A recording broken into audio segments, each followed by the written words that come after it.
तो देखिए स्टूडेंट्स, आज हम एक्सरसाइज 3.1 का क्वेश्चन नंबर 3 कंप्लीटली सॉल्व करेंगे। बेसिकली इसमें 5 पार्ट हैं, तो first to fifth total part हम इस वीडियो में सॉल्व करने वाले हैं। तो चलिए देखते हैं क्वेश्चन नंबर 3 क्या है। तो यहाँ पर आप देखेंगे ये क्वेश्चन नंबर 3 है। इसमें आपको कह रहा है कि on comparing the ratios A1/A2, B1/B2 and C1/C2, इस रेशियो को कंपेयर करके आपको फाइंड करना है। Find out the whether the lines representing the following, यानी जो लाइन रिप्रेजेंटिंग होंगी पेयर ऑफ लीनियर इक्वेशन की, आर कॉन्सिस्टेंट एंड इनकॉन्सिस्टेंट, यानी कि या तो कॉन्सिस्टेंट होंगी या इनकॉन्सिस्टेंट होंगी। तो आपको बताना है कि क्या होंगी। ठीक है, तो चलिए सबसे पहले हम इसका फर्स्ट पार्ट सॉल्व करते हैं। तो इसको सही तरीके से अगर हम लिखेंगे तो the pair of given linear equation 3x plus 2y, 5 को इधर लेके आएंगे। ठीक है, तो ये माइनस का 5 इक्वल टू 0 ऐसे करके इक्वेशन नंबर फर्स्ट। सेकंड ये है 2x माइनस 3y, 7 को इधर लेके आएंगे तो ये माइनस का 7 हो जाएगा equal to 0 and second equation हो गई। ठीक है, उसके बाद कंपेयर करेंगे दोनों इक्वेशन को। ठीक है, जो आपकी इक्वेशन की स्टैंडर्ड फॉर्म होती है उससे, तो यहाँ पर a1 और b1 की वैल्यू चाहिए हमें, a1 b1 c1 ऐसे करके। ठीक है, तो हमारे क्या था A1/A2, तो a1 क्या है आपका 3 है और a2 क्या है आपका 2। ठीक है, यानी कि जो a1 b1 c1 होता है वो फर्स्ट इक्वेशन में मिलेगा, a2 b2 c2 सेकंड में। a आपका जो होता है वो x का कोफिशिएंट, b y का कोफिशिएंट और c कांस्टेंट टर्म होता है। ठीक है, मैं बता चुका हूँ। ऐसे ही अब हम निकालेंगे b1/b2। तो b1 यहाँ पे कितना है देखेंगे 2 है, एंड b2 कितना है यहाँ पे -3 है। ठीक, ऐसे ही निकालेंगे c1/c2। तो c1 कितना है -5 है, अपॉन c2 कितना है -7 है। ठीक है, तो यहाँ पर अगर आप देखें तो a1/a2 कितना है 3/2 है, b1/b2 कितना है 2/3 है माइनस का। तो क्या पॉजिटिव नंबर माइनस के नंबर के इक्वल हो सकता है? तो पॉसिबल ही नहीं है, नेगेटिव नंबर तो वो छोटा हो जाता है। ठीक है ना, तो हम ये कह सकते हैं कि a1/a2 इक्वल नहीं है b1/b2 के। ठीक है, और आप जानते हैं कि ये वाली जो सिचुएशन आती है वो कब आती है। ठीक है ना, तो आपको मालूम ही है कि ये सिचुएशन का अगर आ रही है तो जो लाइंस होंगी आपकी कैसी होंगी, इंटरसेक्टिंग लाइन होंगी। कैसी लाइन होंगी? Intersecting line. और इंटरसेक्टिंग लाइन है तो इसके सॉल्यूशन कितने होंगे? तो यूनिक सॉल्यूशन होंगे इसके, यूनिक सॉल्यूशन। यूनिक सॉल्यूशन यानी ओनली वन सॉल्यूशन। ठीक है, इंटरसेक्टिंग लाइन कुछ इस प्रकार की तो होती हैं, तो एक पॉइंट पर क्या कर रही है, इंटरसेक्ट कर रही है, तो एक ही सॉल्यूशन होगा जो कि यूनिक होगा, जो कि ठीक है। और इंटरसेक्टिंग लाइन है तो एक पॉइंट पर तो ये मिली, इसका सॉल्यूशन निकल रहा है, मतलब ये कैसे पेयर होंगे? कॉन्सिस्टेंट पेयर होंगे, कॉन्सिस्टेंट पेयर। ठीक है, तो आई होप आपको अच्छे से समझ में आ गया होगा। आप चाहें तो लाइन लास्ट में लिख सकते हैं, the pair of linear equation has a unique solution, therefore the pair of linear equation is consistent। ठीक है, मैंने शॉर्ट में लिख दिया है। चलिए नेक्स्ट इसका सेकंड पार्ट सॉल्व करते हैं। ठीक है, तो यहाँ पे आप देखेंगे इसका सेकंड पार्ट आपको क्या गिवन है, इसे सॉल्व करेंगे। ठीक, तो फर्स्ट इक्वेशन आपकी ये है, ठीक है, और सेकंड इक्वेशन आपकी ये गिवन है। तो कंपेयर करेंगे A1/A2 इक्वल, A1 कितना है यहाँ पे देखेंगे 2 है, अपॉन A2 कितना है 4 है, एंड B1/B2, B1 कितना है -3 है। ठीक है, अपॉन C1 कितना है -6 है, सॉरी B2 कितना है -6 है। C1/C2 देखेंगे तो C1 कितना है 8, देखो 8 को इधर लेके जाएंगे तो माइनस का 8 हो जाएगा। ठीक, अपॉन और 9 को इधर लेके जाएंगे तो ये माइनस का 9 हो जाएगा, इसी की तरह जो मैंने बनाई है। ठीक है, मैंने शॉर्ट में कर दिया, मतलब एक स्टेप कम कर दिया है। ठीक, यहाँ पे माइनस से माइनस कैंसिल, 8/9 बचेगा, या माइनस से माइनस कैंसिल, तो 1/3 2 जा 6, 1/2 हो गया। ये हो जाएगा 1/2, 2 1 जा 2, 2 2 जा 4। तो यहाँ पर देखें A1/A2 कितना आ गया, 1/2 आ गया। B1/B2 कितना आ गया, 1/2 आ गया। और C1/C2 कितना आ गया, 8/9 आ गया। ठीक है, तो A1/A2 तो बराबर हो गया B1/B2 के, लेकिन बराबर नहीं है किसके, C1/C2 के बराबर नहीं है। तो आप लिखेंगे यहाँ पे A1/A2 बराबर B1/B2 but not equal C1/C2। ठीक है ना। तो जब ये वाली कंडीशन आती है तो जो हमारी लाइंस होती हैं वो कैसी होती हैं, तो इस कंडीशन पर जो हमारी लाइन बनेगी वो बनेगी पैरेलल लाइन, पैरेलल लाइन।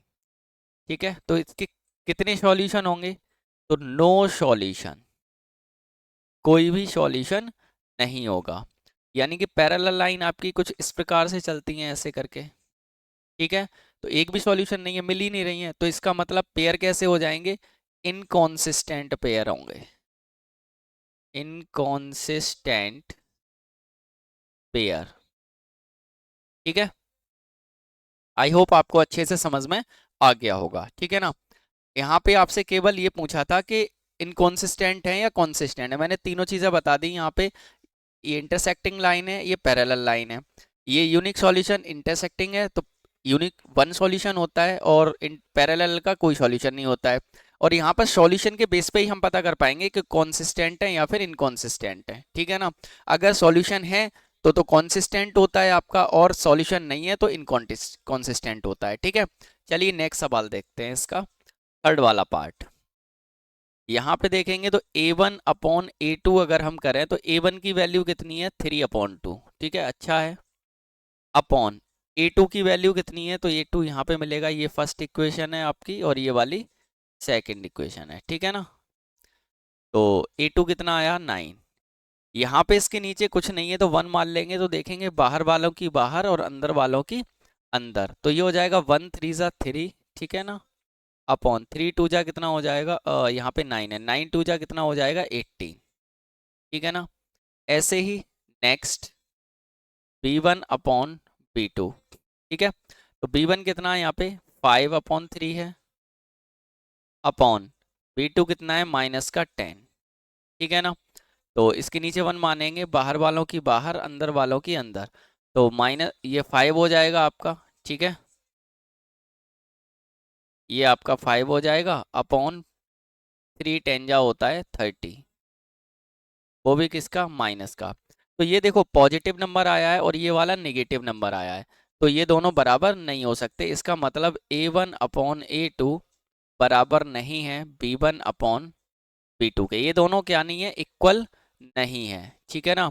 और जब ये इक्वल नहीं है तो इसका मीन्स इसकी जो लाइन होंगी वो कैसी होंगी, इंटरसेक्टिंग लाइन होंगी, इंटरसेक्टिंग लाइन।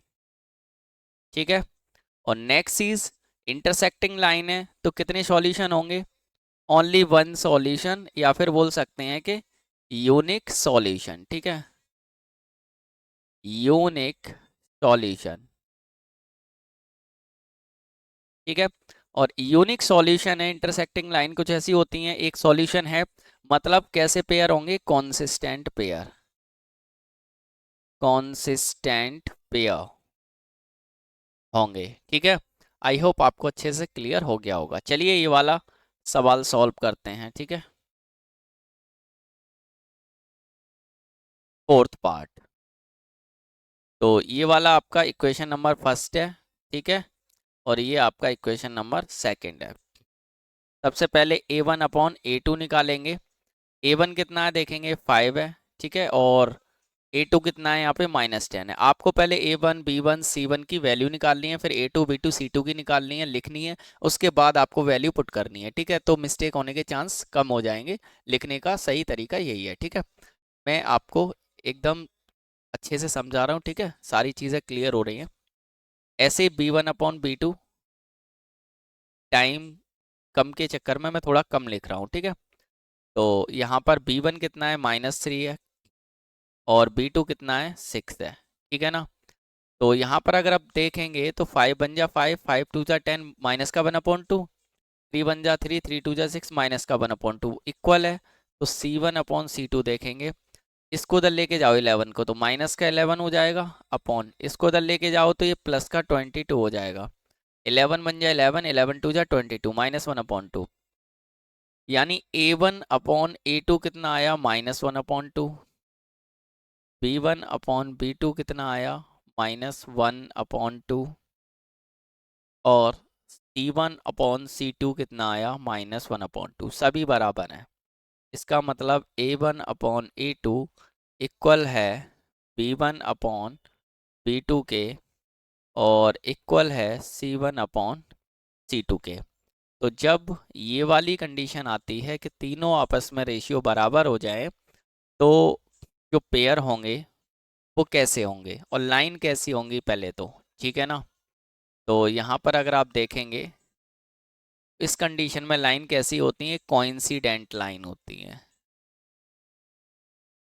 कोइंसिडेंट लाइन, ठीक है। कितने सॉल्यूशन होंगे, तो मैनी इन्फिनिटली सॉल्यूशन होते हैं। इन्फिनिटली सॉल्यूशन लाइन कुछ इस प्रकार से होती हैं। सपोज करो ये एक लाइन है, ठीक है, और दूसरी लाइन जो होगी वो इसी के जस्ट क्या होगी, ऊपर होगी, ऐसे करके, ठीक है। तो हर पॉइंट पर ये टच हो रही है, यानी कि बहुत सारे सॉल्यूशन इसके हैं। और सॉल्यूशन है तो कैसे पेयर होंगे, कॉन्सिस्टेंट, कॉन्सिस्टेंट पेयर, ठीक है। तो आई होप आपको अच्छे से ये क्वेश्चन समझ में आ गया होगा। तो वीडियो पसंद आया हो तो वीडियो को लाइक ज़रूर कर दें, ठीक है, और चैनल को भी सब्सक्राइब कर दें, ताकि आपको ऐसी ही वीडियो मिलती रहे।